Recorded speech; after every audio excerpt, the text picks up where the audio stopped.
Madame la Présidente de l'Assemblée générale, Monsieur le Secrétaire général, Mesdames et Messieurs les chefs d'État et de gouvernement, Mesdames et Messieurs, nous sommes là car le temps est venu. Le temps est venu de libérer les 48 otages détenus par le Hamas. Le temps est venu d'arrêter la guerre, les bombardements à Gaza, les massacres et les populations en fuite. Le temps est venu car l'urgence est partout.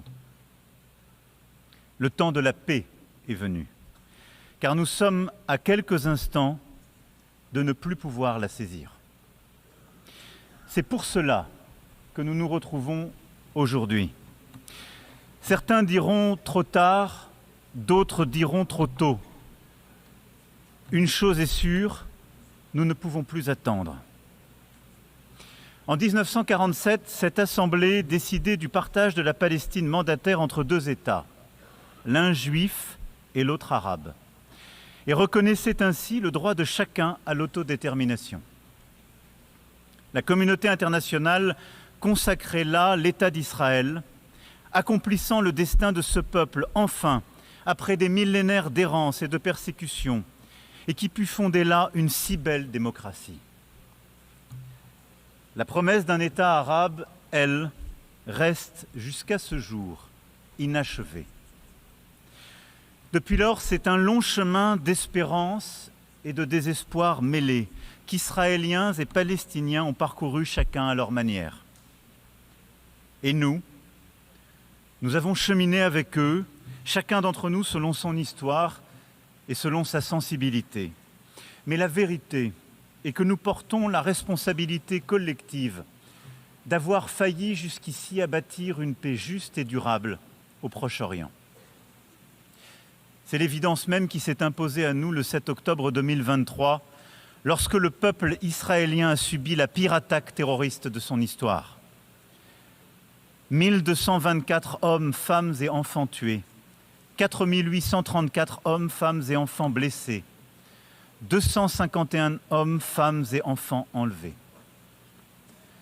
La barbarie du Hamas et de ceux qui ont collaboré à ce massacre a stupéfait Israël et le monde.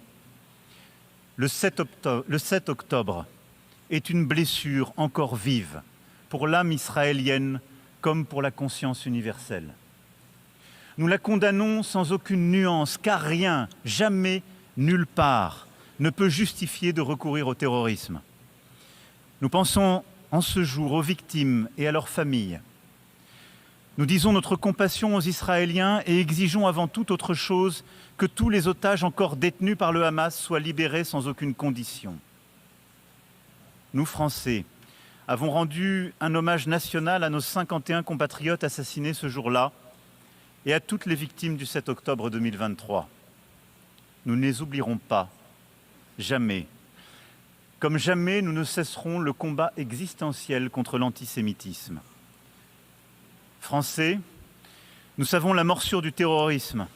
Nous portons au cœur le souvenir du témoignage de fraternité offert après les attentats commis à Paris le 7 janvier 2015 par des dizaines de dirigeants étrangers manifestant avec eux, au premier rang desquels le Premier ministre israélien et le président de l'autorité palestinienne. Nous savons qu'aucune faiblesse n'est possible face aux terroristes. Nous savons aussi le danger des guerres sans fin. Nous savons que le droit toujours doit l'emporter sur la force. Nous savons enfin de notre histoire que l'attachement à l'universel et à la paix est l'héritage des siècles passés comme la condition du salut. J'affirme cela au nom de notre amitié avec Israël, à qui notre engagement n'a jamais fait défaut, au nom de notre amitié aussi avec le peuple palestinien, pour qui nous voulons que la promesse initiale des Nations Unies, celle de deux États vivant côte à côte en paix et en sécurité, devienne réalité. Or, à cette heure, Israël étend encore ses opérations militaires à Gaza dans l'objectif déclaré de détruire le Hamas. Mais ce sont les vies de centaines de milliers de personnes déplacées, blessées, affamées, traumatisées, qui continuent d'être détruites. Alors même que le Hamas a été considérablement affaibli et que la négociation d'un cessez-le-feu durable reste le moyen le plus sûr d'obtenir la libération des otages. Rien ne justifie plus la poursuite de la guerre à Gaza. Rien. Tout commande au contraire d'y mettre un terme définitif maintenant, à défaut de l'avoir fait plus tôt, pour sauver des vies. Les vies des otages israéliens encore détenus dans des conditions atroces, les vies des centaines de milliers de civils palestiniens accablés par la faim, la souffrance, la peur de mourir, le deuil de leurs proches. Sauver toutes les vies. Car depuis désormais près de 2 ans, c'est bien la négation de l'humanité de l'autre et le sacrifice de la vie humaine qui prévalent. Oui, depuis le 7 octobre, c'est bien la vie de l'autre qui est niée. Nous le disons depuis le premier jour de la guerre à Gaza, une vie vaut une vie. Je le sais, pour avoir pris dans mes bras les familles des otages rencontrés à Tel Aviv puis à Paris. Et je pense à cet instant à la mère d'Eyatar David, otage affamé et montré à la foule par ses bourreaux. Je pense à Nimrod Cohen, otage de 19 ans dont je viens de saluer le père. Je le sais, pour être allé aussi au chevet des victimes palestiniennes des opérations militaires israéliennes, réfugiés à Al-Arish, des femmes, des enfants, dont je n'oublierai pas le regard.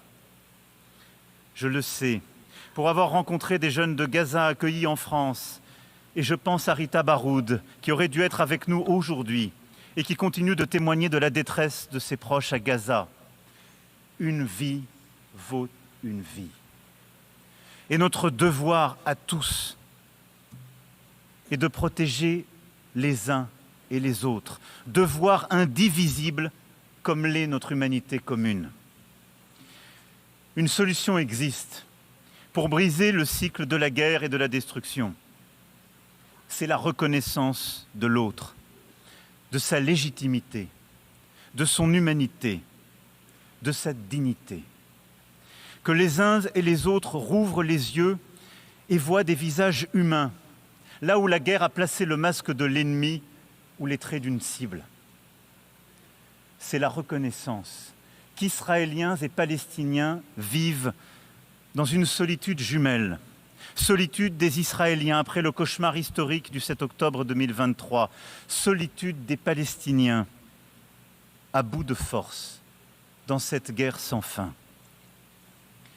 Le temps est venu, car le pire peut advenir.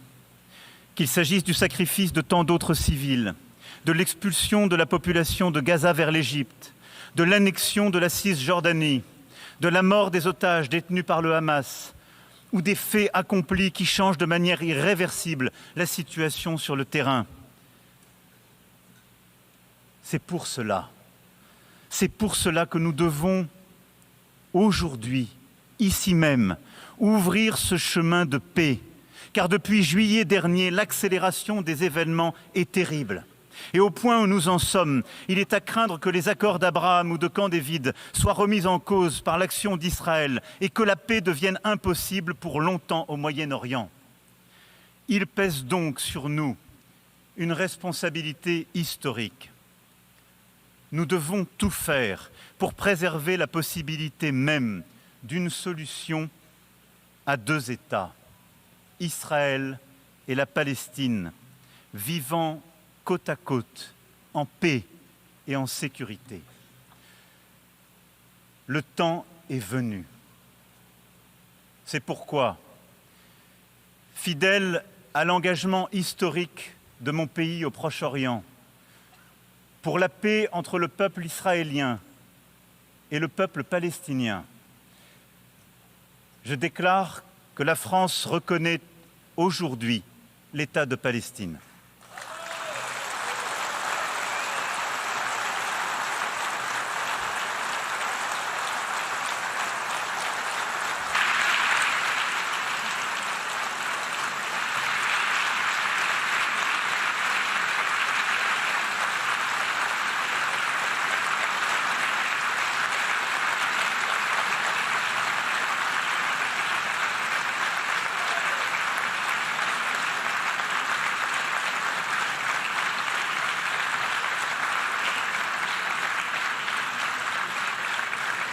Cette reconnaissance est une manière d'affirmer que le peuple palestinien n'est pas un peuple en trop, qu'il est au contraire ce peuple qui ne dit jamais adieu à rien, pour parler avec Mahmoud Darwish, un peuple fort de son histoire, de son enracinement, de sa dignité. Et la reconnaissance des droits légitimes du peuple palestinien n'enlève rien aux droits du peuple israélien, que la France a soutenu dès le premier jour et au respect desquels elle n'est pas moins attachée. Précisément car nous sommes convaincus que cette reconnaissance est la solution qui seule permettra la paix pour Israël. Jamais la France n'a manqué à Israël quand sa sécurité était en jeu, y compris face aux frappes iraniennes. Cette reconnaissance de l'État de Palestine est une défaite pour le Hamas, comme pour tous ceux qui attisent la haine antisémite, nourrissent des obsessions antisionistes et veulent la destruction de l'État d'Israël.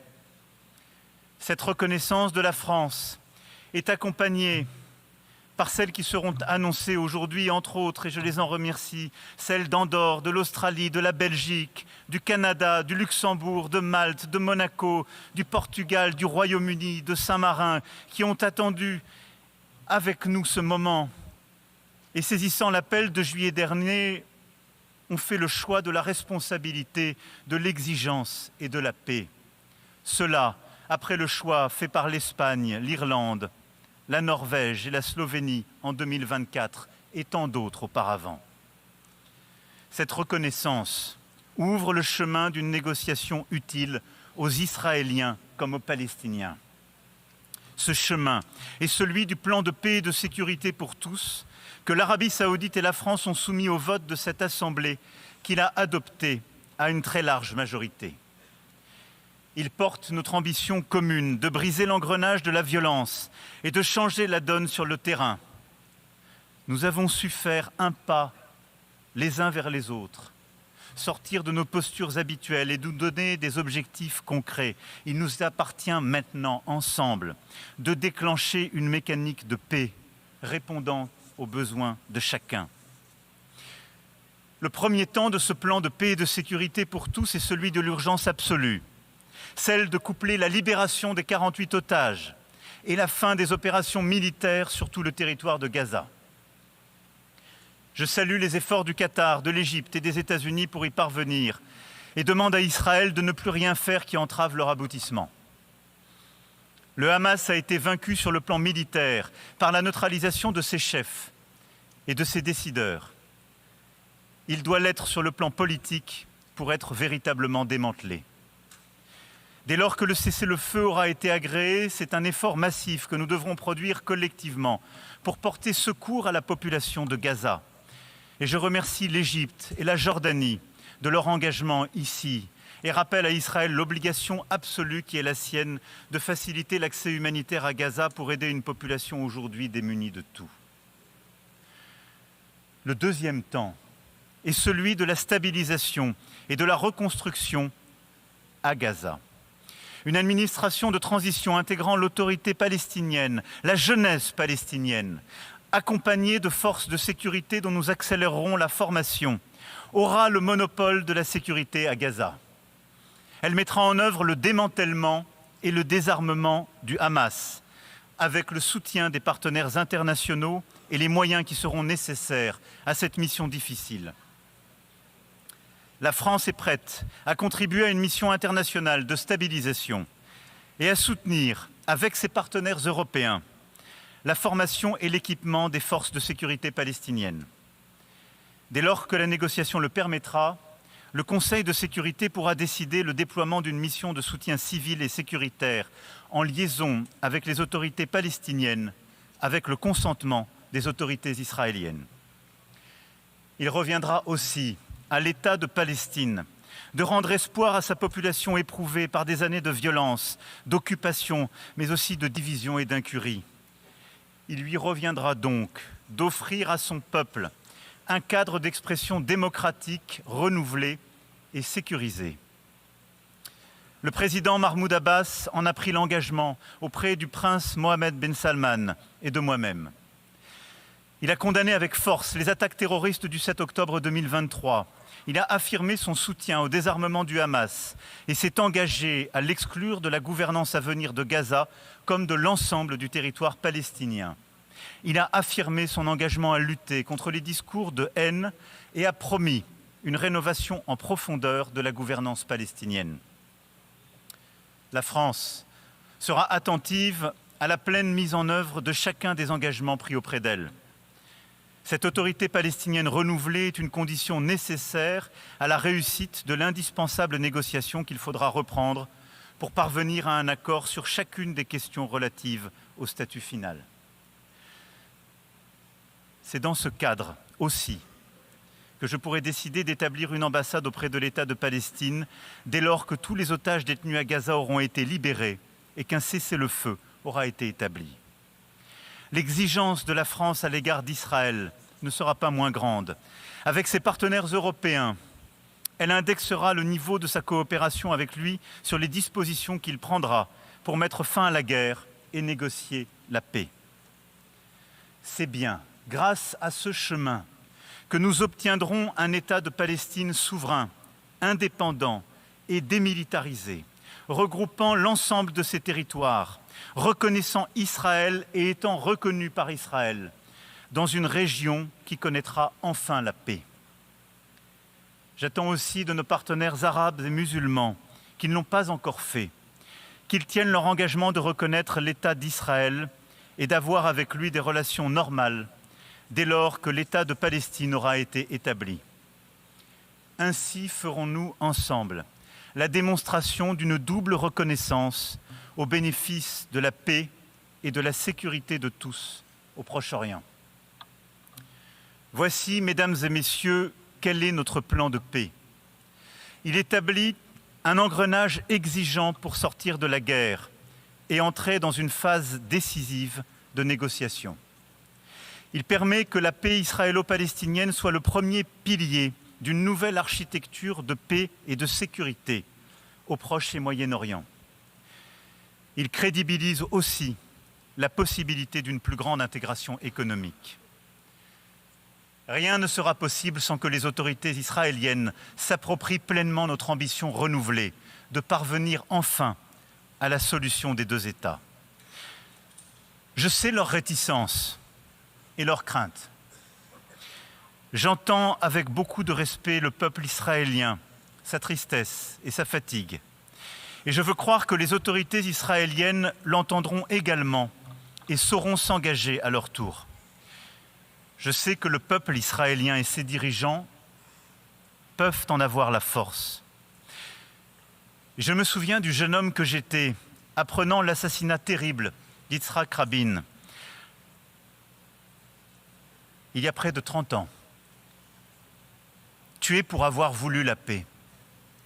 Au moment où la mort allait le ravir, le guerrier héroïque de l'État d'Israël venait prononcer ces mots.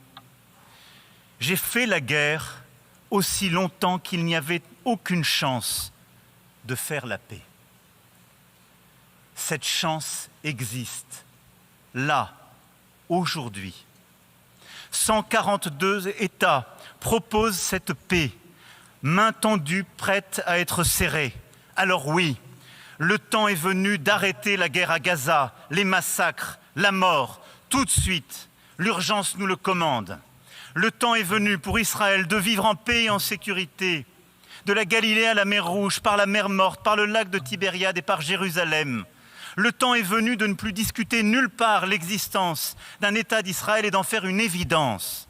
Le temps est venu de rendre justice au peuple palestinien et ainsi de reconnaître un État de Palestine, frère et voisin, à Gaza et en Cisjordanie et par Jérusalem. Le temps est venu de chasser de ces terres le visage hideux du terrorisme et de bâtir la paix. Oui, bâtir la paix, c'est ce qui nous rassemble ici. Et telle est l'espérance qui peut se construire, alors que pour certains commence une année nouvelle. C'est un choix à faire, et c'est notre devoir.